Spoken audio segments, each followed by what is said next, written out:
Parliament ఎన్నికల్లో ఊహించినట్లుగానే assembly ఎన్నికలకు భిన్నంగా పోలింగ్ జరిగిందన్న అభిప్రాయాలు వ్యక్తమవుతున్నాయి. కొన్ని పార్లమెంట్ నియోజకవర్గాల పరిధిలో కుల ప్రాతిపదికన ఓటింగ్ జరిగింది.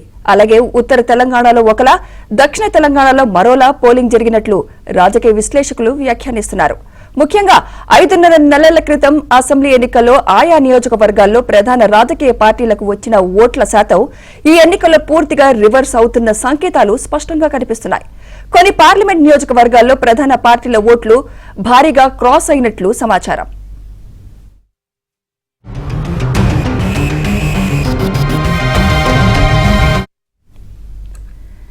మెజార్టీ స్థానాల్లో అధికార కాంగ్రెస్, బీజేపీనే ప్రధాన ప్రత్యర్థులుగా కనిపించాయి.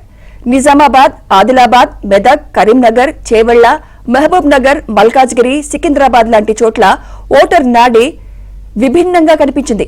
అసెంబ్లీ ఎన్నికల్లో ఆయా పార్టీలకు వచ్చిన ఓట్ల శాతానికి, నిన్న పడ్డ ఓట్ల శాతానికి తేడా స్పష్టంగా కనిపించింది. ఈ నియోజకవర్గాల్లో కొందరు సిట్టింగ్ ఎంపీలపై వ్యతిరేకత ఉన్నప్పటికీ కేవలం వారి పార్టీ కేంద్రంలో ఎవరు ఉండాలన్న దాని ఆధారంగానే ఓటింగ్ జరిగినట్లు రాజకీయ విశ్లేషకులు అభిప్రాయపడుతున్నారు. ఈ నియోజకవర్గాల్లో బీజేపీకి సానుకూల ఓటింగ్ పడిందన్న అభిప్రాయాలు వ్యక్తమవుతున్నాయి. మొన్నటి అసెంబ్లీ ఎన్నికల్లో గోషామహల్ మినహా నిజామాబాద్, ఆదిలాబాద్ జిల్లాలోనే బీజేపీ ఎమ్మెల్యే సీట్లను గెలుచుకుంది. ఇప్పుడు ఎంపీ ఎన్నికలకు వచ్చేసరికి అన్ని చోట్ల అధికార కాంగ్రెస్ తో ఢీ అంటే ఢీ అనే స్థాయికి వచ్చింది. మెదక్లో బీఆర్ఎస్ దే పైచేయి అవుతుందని, ఒక్క సిద్దిపేటలో వచ్చే మెజార్టీతోనే తాము బయట పడగలమని గులాబీ దళం భావిస్తోంది. కానీ అక్కడ కూడా బీజేపీకే సానుకూల ప్రచారం ఎక్కువగా జరిగిందని చెబుతున్నారు. ఇక కరీంనగర్ పరిధిలో అధికార కాంగ్రెస్, బీఆర్ఎస్ ఒకే సామాజిక వర్గ అభ్యర్థులను రంగంలోకి దించినప్పటికీ వెలమ సామాజిక వర్గంలో మెజార్టీ ఓట్లు కాంగ్రెస్ వైపు వెళ్లినట్లు విశ్లేషకులు చెబుతున్నారు. వరంగల్, పెద్దపల్లి, మహబూబాబాద్, ఖమ్మం, నల్గొండ, నాగర్ కర్నూల్, భువనగిరి, మహబూబ్ నగర్ స్థానాల్లో అధికార పార్టీకి సానుకూలంగా ఓటింగ్ జరిగినట్లు రాజకీయ విశ్లేషకులు వ్యాఖ్యానిస్తున్నారు.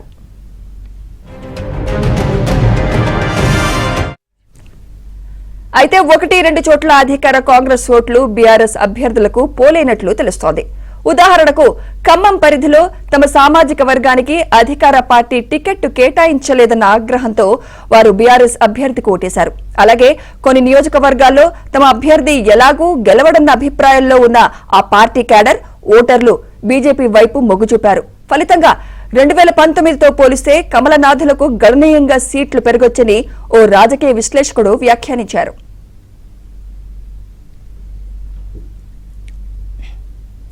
2018 అసెంబ్లీ ఎన్నికల్లో 73.74% ఓటింగ్ జరిగింది. నాటి అధికార బీఆర్ఎస్ కు 46% ఓట్లు రాగా కాంగ్రెస్ కు 28.40, బీజేపీకి 6.98% వచ్చాయి. 6 నెలల తర్వాత జరిగిన లోక్సభ ఎన్నికల్లో బీఆర్ఎస్ కు 41% ఓట్లు వచ్చాయి. బీజేపీ అనూహ్యంగా 19.65% ఓట్లు రాబట్టుకుని 4 ఎంపీ సీట్లు కైవసం చేసుకుంది. కాంగ్రెస్ సైతం 29.79% ఓట్లు తెచ్చుకుని 3 సీట్లు గెలుచుకుంది.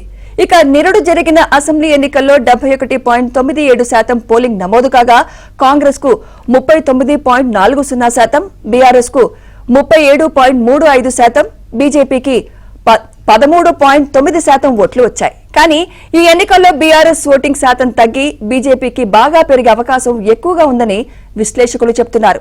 సర్వే సంస్థల అంచనాల ప్రకారం కాంగ్రెస్ కు 8-10, బీజేపీకి 6-8 సీట్లు, మజ్లీస్ కు 1 స్థానం దక్కే అవకాశం ఉన్నట్లు సమాచారం.